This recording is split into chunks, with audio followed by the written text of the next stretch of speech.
There are other Israel people that reject Christ, but Christian Israel are the people who have power with God.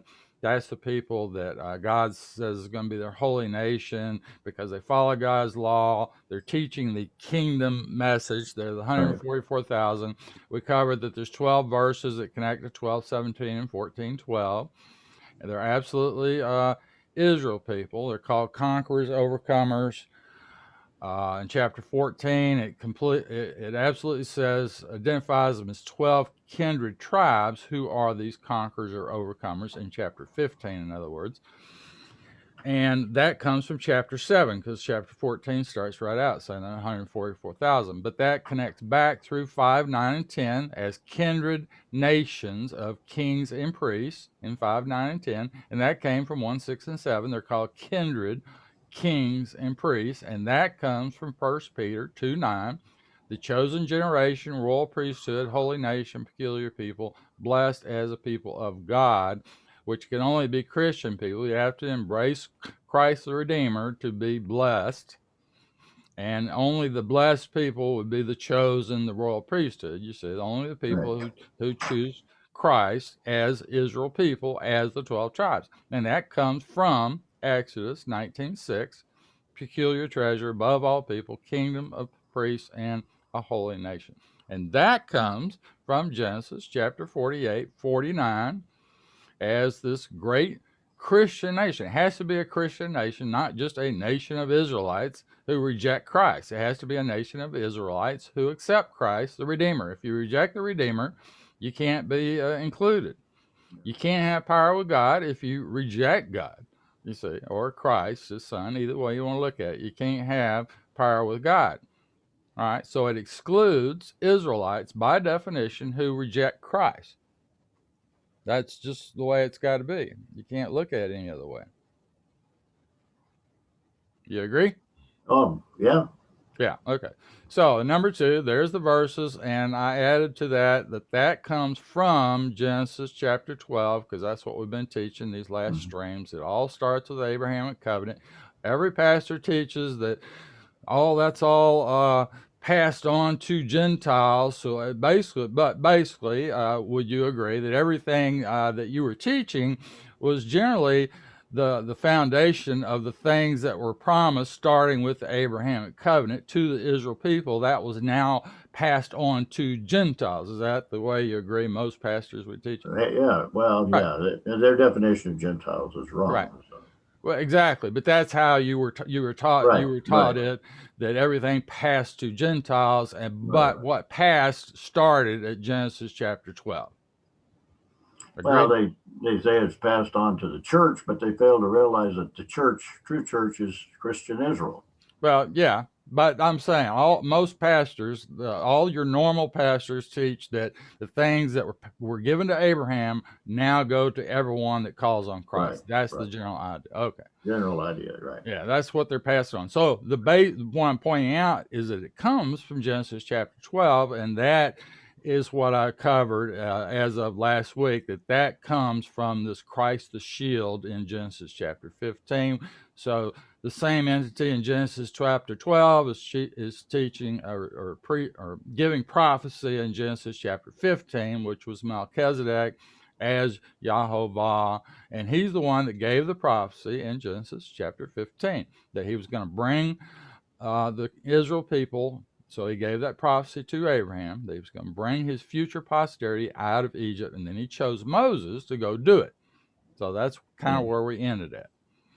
Okay. And then I'm going to just have this on my side. I just kind of went over and did some better highlighting, added a few odds and ends to it. And I just pointed out that the blessed Israelites versus the cursed Israelites is the same as the blessing and cursings in Deuteronomy. So really, the correct context of Genesis chapter 12, that the Israelites who were blessed were going to be the one who were these holy nations, and the other ones who were cursed were going to be the ones that rejected the Redeemer. Okay. So that carries up to Deuteronomy 18:15, where Moses gave this prophecy about Christ, and it was really Yahovah giving Moses this command to go out and get the Israelites, bring them back. He was told to bring them back to the same place he left from, which was Midian at the burning bush at Mount Sinai. That's where he left. That's where he was told to bring them back. That's what he did. Obviously, he'd have to do that. So I added this one thing. People kind of might miss this. But Christ gave this prophecy right here at the end of chapter 18 that it was okay to kill false prophets who gave prophecies that didn't come true. But this law that he created basically right there was used to kill him when he came to renew the Abrahamic covenant in the New Testament, because he was teaching prophecies about his second coming, which he obviously would not fulfill. But the catch-22 is the fact that he couldn't renew the covenant without dying first. He had to die because he had divorced the house of Israel. In other words, right, as it says there in Matthew 10:5, the lost sheep of the house of Israel. So he came to redeem the lost sheep of the house of Israel. That's what he said multiple times. Right. And he had to die to do that. So they actually used the same law that he gave in Deuteronomy 18:15 to kill him, because the prophecies he was giving, which people maybe don't get that because they don't look all those quotes up in the New Testament. There were about a lot of prophecies which are actually about the second coming, which he has not really fulfilled yet. Although I would agree that he did redeem the house of Israel at that time. But Right. the lot of prophecies that he spoke, he's actually not going to fulfill until he returns, and that's why they were able to kill him. He could not fulfill those prophecies and won't until he returns. So I explained that it's this Christian Israel then that's being specifically targeted and killed in 1824, basically, of Revelation. So we've already gotten to that. The first event, which I said, was this world's being deceived. Now, it's the whole world is being deceived by this sorcery, which is defined as pharmaceuticals in Greek. I'm saying that's happening now as it appears. However, in 1824, these people who are doing these sorceries, in other words, are the people that are charged with killing the prophets and the saints, according to it says. It says, cause the merchants and the great men of the earth. Okay. I covered the pharmaceutical poison idea. And I covered that it appears that if you do take this mark of the beast, whatever it turns out to be, it is voluntary, but if you take it, you don't qualify for redemption. It's only the people that don't take it that hold out to the end regardless. So you're assumed to understand apparently what the mark of the beast is. I don't see how you could read it any other way. I mean, if you don't understand it and you take it, then what does that mean? I mean, it appears you have a choice. You don't have much of a choice if you don't understand what you're doing. I mean, that's just the way I read it. Well, I think the people who take it, many of them will say that they're deceived. It's because they've lived in a life of continual deceivement. That's been they accept the mainline information that's being given out. They don't question it. All right, why don't you keep talking for just a second? I'm sorry, I got to run to the restroom. The truth is that most Christians today are not looking for the mark of the beast because they believe the rapture is going to get them out of it. And most Christians today have listened to the mainstream media, sent their kids to the public schools. All of those things have conditioned the minds of Christians, and the pastors have been unwilling to challenge that from their pulpits. So most church people are fairly well brainwashed into the thinking that government is good and medicine is good and they would never deceive us and all of this. So it's one of those things. And when we talk about Christian Israel and the Gentiles being Israelites rather than someone else of a different culture and different race, there is a law that God gave his people. He said that we should never pick someone to rule over us, whether it be government or through the church or any other point, who are not our brethren. And that means that we are not only brethren in physical, fleshly genetics, but we are brethren spiritually in the Lord. And so when people say that the Gentiles can be brought into the church, and in Acts 15 it says he's putting together the ruling class, and that means in the kingdom, when if their truth is truth, if what they preach for truth is truth, then it simply negates anything else that's taught as truth throughout the scripture. Okay, I'm back. All right, so that's a good explanation. Let's continue on with what we got here. I pointed out that the posterity of Abraham was promised by Yahovah in 1513. So then this Yahovah had to be the one giving this prophecy to Abraham in Genesis 15:1, which is that he would be the shield. And the shield, Christ, we have Christ the rock in the New Testament, which is Christ the shield in the Old, which starts there at Genesis 15:1. So if this was Christ here, then that was Christ in Genesis 12:1, and that's how I broke that down. Now we've covered that. I did point, I think this is correct, that the Israelites, I got that from Dr. Miles Jones' book, that they, the corrected chronology should have them arriving at Mount Sinai around 1447 BC. You haven't gotten that book yet, have you? No, I would love to get it. Yeah, there's I got all three of those. Two of those are you'll find to be most interesting. At any rate, let's continue on. Okay. So in number 13, I said if Yahovah fulfilled this prophecy in 1513, who's speaking to Abraham in 15:1? So it's got to be the same thing. Yahovah calling himself the shield. So that's the connection to Matthew 1:1, Christ, the son of Abraham. That's got to be it. No one could find it, but it's right there. So it shouldn't be too hard to figure that now. And I said it couldn't be a human. All right. And then just before in chapter 14, it's called the King of Righteousness, King of Peace, King of Salem, blah, blah, blah. Now, I think we looked at the Old Testament quotes in order, and we went over this Acts 3:23 and this Stephen's defense, and the fact that this prophet in 18:15 of Deuteronomy is quoted here in John 1:21. So that's where you've got the prophet and the Messiah that they were waiting on in the New Testament. So they knew about the prophet.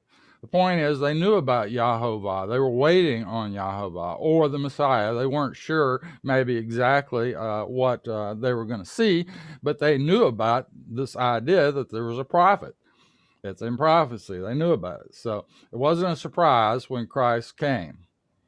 He was promised as a redeemer to Abraham. Okay, it's just that the wording was slightly different back in Genesis. Now, and I covered, I think I went on the chart last week and covered 2 Samuel chapter 22, and I didn't have Psalms chapter 18 on that chart, but those two go together, and that's where you find that Christ, all the multiple verses there about Christ the rock, shield, the king of salvation, scepter of Judah, and there's a whole bunch more. They're all connected. The stumbling stone, the stone, the headstone, all those things are all connected. So they're all interconnected throughout the Old Testament and the New Testament about God's chosen people. It doesn't change people.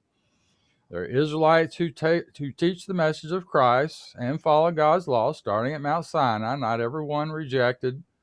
That's why when you get the first church mentioned in, I think that's in Hebrews, about this assembly of Israelites, it's the blessed Israelites.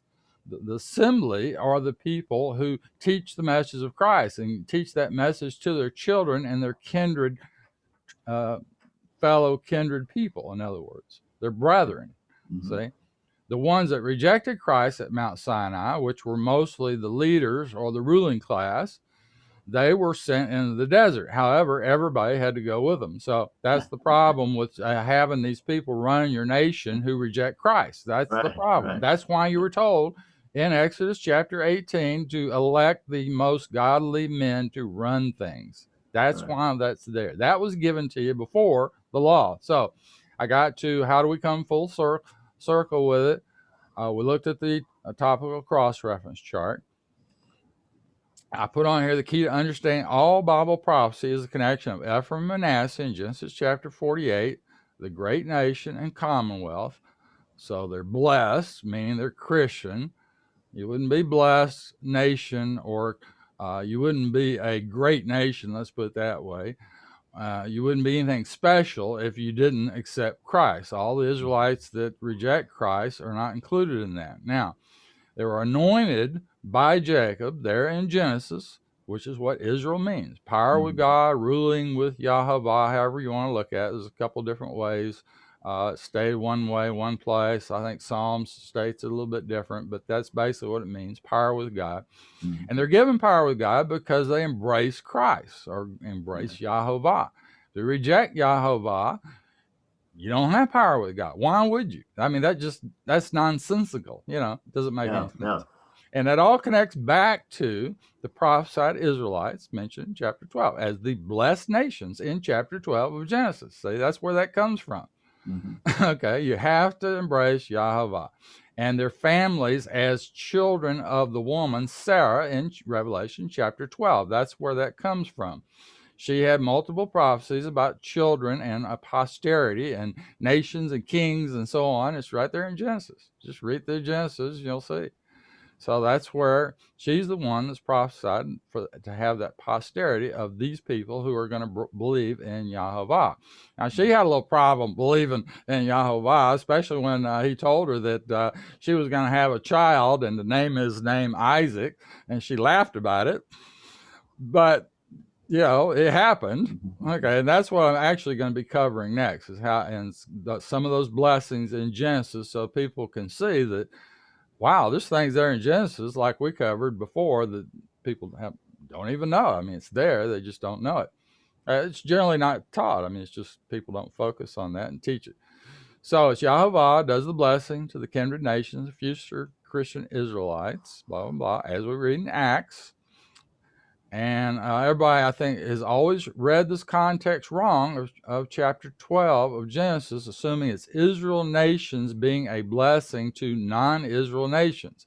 It's the posterity of Abraham who will follow God's law and teach the message of Christ, the kingdom message, in other words, as future believers in Yahovah, as Christian Israel who are blessed, versus Israelites who don't want to follow God's law or embrace Christ as their king. This is what Stephen said to the ruling elite of Israel when he quoted the Abrahamic covenant about the blessed or cursed Israelites in Genesis chapter 12. Stephen just put it right out there, told them that they embraced Baal or however, Moloch and all that kind of thing. He just told them, you were brought the law by angels and you rejected it. So he told you that's how, there's the blessed and cursed right there. All right. Now, had our scholars believe what Paul taught, and they set out to find the prophecy to prove what he was teaching, they should have known where to look from his Genesis 15:13 reference. The promise of Christ to Abraham logically had to be mentioned before this, and actually that's what I'm talking about is right here above, of course, and geez, it's a little bit far up here, though. I guess I should have made that point, but it's what I was talking back here at Galatians 3:16. That's what I'm talking about. At any rate, so in Galatians 3:16 is where he said Christ was promised first, and the law came 430 years later. Okay, so what people should have realized right then, that quoted Genesis 15:13. So then the promise of Christ had to be before Genesis 15:13. That should have been the logic, but I guess we missed it. But at any rate, for a student of theology, if you were studying on your own, in other words, the problem is you're told what everything means. You go to school, you're told what everything means. You don't necessarily go through all that stuff and look at it and see if it's actually correct. You see, and the other problem is, as Dr. Miles Jones has pointed out, now that we have Hebrew New Testament that they're translating now. It's not all translated, but that's what they're doing. But he's already pointed out a number of things in his books that are different than what they have in Greek. In fact, what he said in his book, he says all these Greek translations that they have multiple copies of Greek translations, and they're all different. Every one of them. It says no two are alike. So what that means is that these scribes have been altering these transcripts as they've been doing it, because they've got copies, but they don't agree. None of them agree. None of them. So how does that come back to a good translation of? And he says, of course, it's a renewed. He agrees it's a renewed covenant. It's not a new covenant. That's the problem. He agrees basically with what we're teaching here in Genesis chapter 12. The covenant started there. It was renewed when Christ died, which is what he had to do to bring the house of Israel back into the covenants. He had to die. It was the only way to do it. That makes it a renewed covenant. And then from the context of the New Testament, if you notice, it's to kindred people. It's over and over and over. It's to the Israel people. It's a renewed covenant. But the people, a lot of the people rejected it just the same as they did at Mount Sinai. A lot of the leading people, the ruling elite, they rejected Christ right there. They did it there. They did it again in the New Testament, which is why he destroyed Jerusalem, and they're still doing it. They're still rejecting it, and they're not going to accept it, because then they have to agree that it's all about Christ. So I said all these verses are prophecies to the 12 tribes as God's chosen people, and really I pointed out there's 13 tribes. There's always been 13. Yeah. At any rate, these are Israelites, teach the message of Christ, started at Mount Sinai, the first church mentioned in Scripture in Acts 7:38. And that brings us back to Exodus 19:6. I said the first event, I believe, in Revelation that's happening now is describing a takeover, worldwide takeover by criminal cabals who are forcing vaccines on people. You just had what was it? One of the airlines the other day said this is going to be the new thing. If you want to fly, you're going to have a vaccine and proof of a vaccine. Well, isn't that what everybody's been saying? You can't force people to take a vaccine. So the idea is, well, fine, you don't have to take it, but then you won't fly on our airline. And the new thing that's going to be applied this year will be all these businesses of all different types to do business with them, to come in their building or whatever. You're going to have to prove you have a vaccine, and that proof is going to be the same thing they've already been doing. They put this little scanner to check your temperature. Well, now when you get the vaccine, they'll be scanning this. They'll be doing the same thing, but they'll be scanning your head, your hand, your right hand, or your forehead with the same little device. You're already being acclimated to it. And right now, people are already, they want you to beg for the vaccine. They want you, because you can't go do anything. You can't buy anything unless you have the vaccine. You can't go buy groceries unless you have the vaccine. That's where we're going. And we'll be there maybe within months. It's not going to be that far off. I mean, we're there. They're already telling you on the news, fake news, whatever. Yeah. So I apply all this to the final government takeover. That's what I think Revelation's describing. The vials of the judgment on those who are killing the holy or saints specifically, and you can see they're following demons or spirits of frogs. That's in Revelation chapter 17. And I did a little thinking out of the box, because I thought, well, okay, so if this at 18, 23, and 24 is really the first thing we're seeing, then maybe some of this, what would it look if we looked at it backwards, reading it backwards? So that's just kind of a thought I had of. I thought, no, but probably no one's thought about that. So, starting on stream 5, the most important conclusions I've drawn so far is that Christ was promised to Abraham right from the beginning in Genesis chapter 12, and it was, maybe you remember, it was 2 Peter that said Christ was promised from the beginning, meaning from Genesis. That was 1 or 2 Peter, I can't remember. It's actually on my chart. I could actually pull that up. But Peter said Christ was with us, was created at the beginning, or however he stated that. Okay, so I said it was Christ the shield, Christ the rock. That's 49:24, by the way. And that Christ the rock in Genesis is not. You can get 5 Bibles, and they'll all read differently in 49:24 of Genesis. Some of them will say the stone, Yeah. Talking about Christ the stone, in other words, or Christ the rock.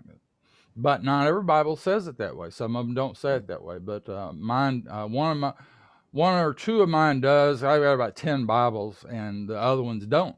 So most of them leave it out. And King James does not teach it as Christ the stone. So whatever. At any rate, and Christ the scepter of Judah in 49:10 is actually the most often used cross-reference in the Renewed Testament. So covered this. All right, so Moses then was the one tasked in the book of Exodus by Yahweh as Christ to go get the Israel people and lead them back to Mount Sinai. So then we know as of 2020 that Mount Sinai is actually in Arabia, as Paul stated in Galatians. Anybody can go to the real Mount Sinai, which is called the Holy Mountain, on a tour. It's right there on the top of my site, angloisrael.com. You can see it's right there. Oh, here, I've actually got that. I forgot I had it pulled up. And by the way, I've got your book. They want to find your book. And I've just updated the very first current events, February 2021 at angloisrael.com. And it's kind of a neat thing about the ozone generator. But here, I'll just point out, second event, I believe, in Revelations now in progress, blah, blah, blah. So I'm going to keep adding to this. And then I put on here about the writing of God. I actually added it to the PDF. That there's it's the most important biblical discovery since the Dead Sea Scrolls. Most people look at it that way, and I think that's correct. So I should get those books and start understanding this stuff. And you can still see the artifacts of the Exodus at the real Mount Sinai, which I think was 1447. And even the crossing, the Red Sea crossing, can be determined to be across the Gulf of Aqaba at Nuweiba Beach because of the undersea land bridge. And I have a video linked here. So that's what the link is. You should be able to take this PDF and click on these as hot links, but I'm not sure of that, if everybody has that feature. But there's really on that one specific spot that they could, that it would in fact be possible to cross on foot, because underneath there's it's only like 30 feet deep in one spot there. So I don't think pastors really make this point, but here's one thing you got to keep in mind. Without proof of the Exodus, no other provable history exists for the origin of the Israel people that I'm aware of. And you have to be able to prove the Exodus, in other words, for the Israel people to have a history. Without that, what is their history without the Exodus? You see what I'm saying? Yeah. Well, I think it's been proven. Well, I'm just saying, without this history, there would be no Israel people, Christian Israel, or others otherwise. I mean, they have, because those are the things that was promised in Genesis 15:13, is that they were going to come out of Egypt. So unless you can prove that some group of people came out of Egypt, that this group of people were given power with God through Jacob, in other words, unless you can prove all that history from Abraham, Isaac, Jacob, to the Israel people, to the Exodus, to Mount Sinai, and then from there on, obviously, if you can't prove that history, then how can you prove that any group of people are the Israel people? Whoever is Israel has to be able to prove that they're, a group of people that went to Mount Sinai. You have to find Mount Sinai first. If you can't show people, well, where's the mountain, and I think the evidence. I think that's why all of the super critics over the years have never solidly accepted the truth about Israel, is because they didn't know where the real Exodus was. They didn't know where the real mountain was. So they just kept saying, we don't have any proof. This is what everybody believes, but we don't have any proof. Well, now they have proof. That's exactly right, though, Pastor. There's no reason to believe the Bible if you can't find Mount Sinai. And that is why you've had most biblical scholars are atheists, because they've looked at it and said, well, we can't find it. So it doesn't exist. So this history of Israel is complete BS, because we can't. There is no mountain. We got to be able to find the mountain. We got to be able to prove the Exodus, or you can't prove the Bible is correct. Okay, Right. well, now you can go there as of 2020. Now we have original or copies of the original Hebrew New Testaments. Now, just within the last 2 years. However, how many pastors knew that? Did you know that there were New Testaments in Hebrew that were found within the last 2 years? Were you aware of that? Not until you sent me the link. Not until I pointed it out to you. Exactly. So how many other pastors know about it? There's almost zero. Probably limited.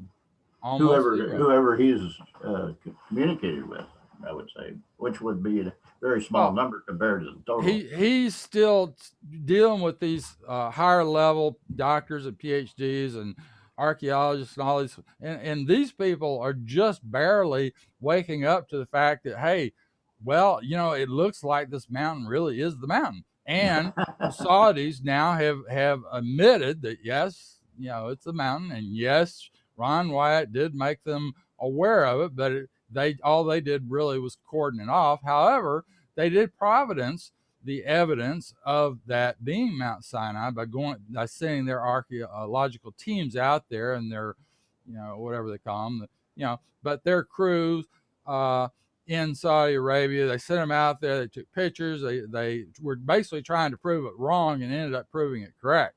Right. So now they're talking about building this whole big city of Neom, or in that area, which is going to be just a massive city. Well, they're already done a little bit of work. I'm not quite sure exactly where they are, but you can go find their website and they kind of document. They've got some road built.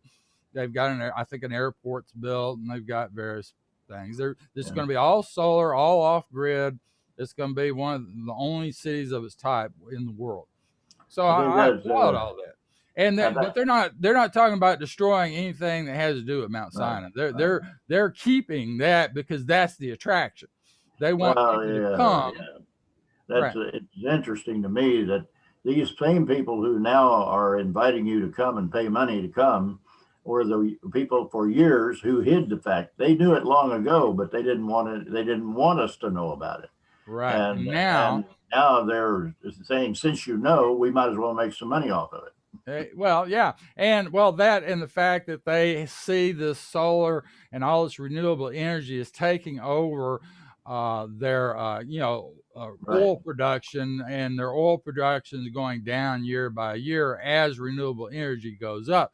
So they want to get on the front of the curve, and one of the things they want to be on the front of the curve is using that as a way, because let's just face it, if they start promoting that and telling, and the whole world finally sees it on TV, oh, there it is, and they'll accept it if it's on TV. They won't accept it if Dr. Miles Jones tells you, or the Caldwells tell you, or any of these pastors tell you, or if they knew, which they don't know. Yeah. So all I'm trying to do is trying to get you guys to come together and start promoting this, because this is what proves the point that Christian Israel exists, is the fact that Mount Sinai exists. This is your proof. Yeah. And being able to show where they came across and all these things, not just whatever proof they can find in Egypt, which they actually have found where some of the Israelites live, where Joseph was, and all this kind of thing. They found a lot of things that are still there. So they have a certain amount of proof in Egypt. But having Mount Sinai, that's the key. And now being able to show that there are two groups of Israelites in Scripture, one group that accepted, the fact that there are Israelites that rejected Christ, that's important too. Yeah. Because that's in Scripture, right? I mean, that is the whole point of going 40 years in the desert, is that they rejected Christ. That's in Exodus. You have to be able to prove that there's a group that went against Yahovah, and there's a group that accepted Yahovah at Mount Sinai. You have to prove that, so you have to prove the mountain. I'm trying to tell you, this stuff is all extremely important to prove up. I think yes, and I hope it does cause people to come to the Lord. But based on the Scripture, Jesus said, even if somebody came from the dead, there are most people wouldn't believe them, and they found the ark, and that didn't make any converts, and they found Okay. other things.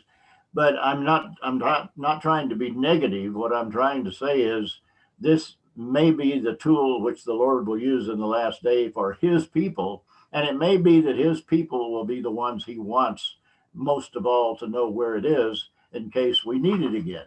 Well, the point is, there's a group of people who have power with God, and it's on your shoulders and other pastors just like you, and on me to do my part. I'm Right, just saying, I'm doing my part by trying to put this together so y'all can understand it and why it's important, because right, it's identifying all the things described just in the book of Exodus is very important to prove up that there are people who have power with God, that there are yeah, people who yeah, rejected that, who had the power and still rejected Christ. I mean, why? I don't know, but they did it. It's in the book of Exodus, so we just need to know. Now, your question is how is it that the Jews in the land of Israel, for example, don't know where the real mountain is, or they're not promoting it? So they've been taking people on tours for years to a fake Mount Sinai. So they know that Mount Sinai is important.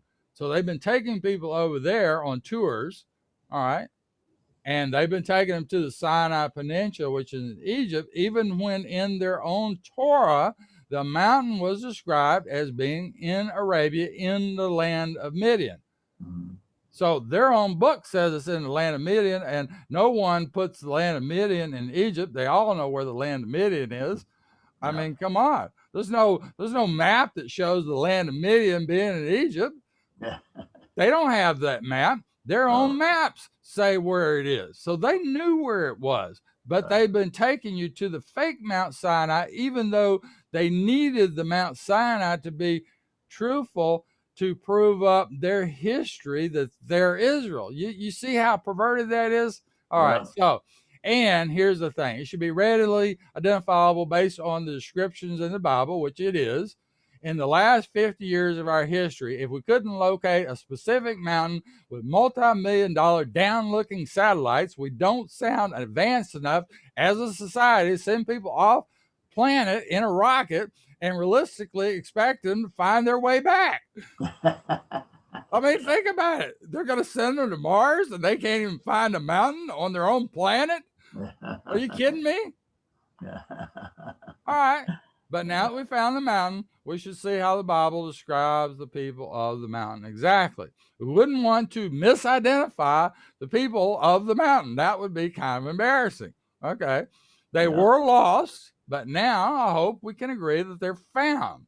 Going back to what we ended on from the very beginning in Genesis 12, they had power with God. Abraham had power with God, you see, because Abraham was the one who was given prophecy. He had his children brought out. That was a prophecy from God. All right. Called Christ the shield, which was what we should call it. And then Christ did miracles to fulfill those prophecies given to Abraham and Sarah. He narrowed them down to a specific part of that family tree. So it's not just the family of Abraham, it's a specific family from Jacob and excluding Esau, right? Okay. That's how he wanted to create a holy nation of kings and priests from Exodus 19:6, which is what the first thing he told me he was going to do. So now that we understand the statement from Genesis 12 as being the blessed nations of Israel versus the cursed nations of Israel, blessed for following God's law, teaching Christ their children and their kindred people, cursed for not embracing Christ as their Redeemer and not following God's law, even though they claim to. That's what that means. Yeah. All right. Now we're going to go from there on the next stream. All right. Great. You got Hey, anything to add to that? no, you did a great job. I mean, it's given me a lot of things to think about, some Yeah. offshoots, but um, that this probably is not the appropriate place. I'll probably present them in my own But presentation. yeah, that's the whole point. I'm giving you what I'm pulling up, and then you can take that and Right. get the most important logical things that you need to say from that. But the point about this whole thing is You have to be able to teach the mountain. You have to know where it is. You have to be able to teach the people that went to that mountain. And that's two different groups of people. Even in Exodus, it's two different groups of people. You see, and you have to be able to prove both groups. Right. Both groups have to exist, because Stephen talked about both groups. Right. So Right. you saw in the renewed covenant that when Christ came to redeem the house of, the people that were divorced, in other words, which was the house of Israel, which was, they called the lost sheep. All right. Well, there was still these group of ruling elite who were in control, who were the ones that ended up killing Christ. Yes. But that goes back to Sinai. They would have done the same thing there at Sinai if they had been allowed to. Right. They wanted the good things. They just didn't want to follow the law. And they're still doing the same thing. They're still in control. They're defined in Revelation as these four criminal cabals in Revelation 9:21, in 18:23, and they're in chapter 21 and chapter 2. That term is used 4 times, and I went over that. So that would be the end of our stream for today, and I'll save this, and we'll put this on your website. All right. Thank you. All right. Well, I'll be